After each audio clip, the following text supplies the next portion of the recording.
waalidku markuu gaboobo cid ahayn kartaa waa inan weeyaan hooyadu markay da'deedu ay weynaato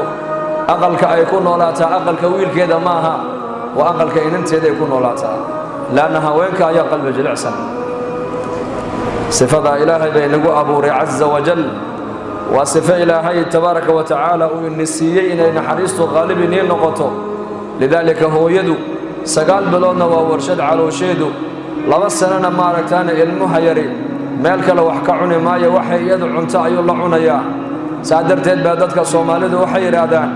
waxa umusha udanaba ilmahana udana odayga markay islaanta u dhasho ilmaha cunto u soo dhigama fikiree laakiin umusha maaragtaana ayuu muqmad iyo subag iyo malab iyo timir iyo raashin buu u dhigaa waxa uu leeyahay ilmaha yar ayadu wax ka cunaya waa run nafaqada hooyadu ay hesho ilmuhu wax ku leeyahay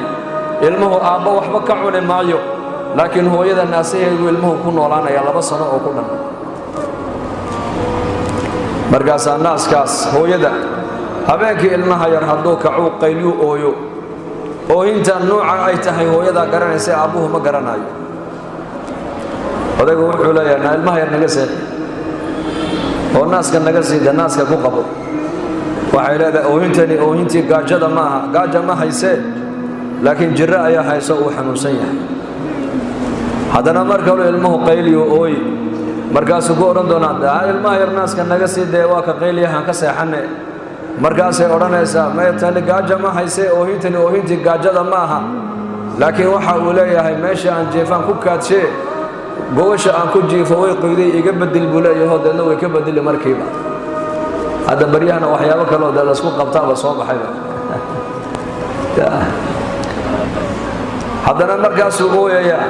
لا إلمها يرمحاها ليدي بوليها مركابي مو بكا مركز إلادا ما يب وهنت بكتان تما هي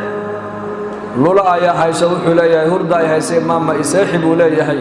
لأن مركابي أقل كلا قال يساي الناس كانت تيكو قبطي يسحين يسا إلمها ير وهن كلي أيو أويا يا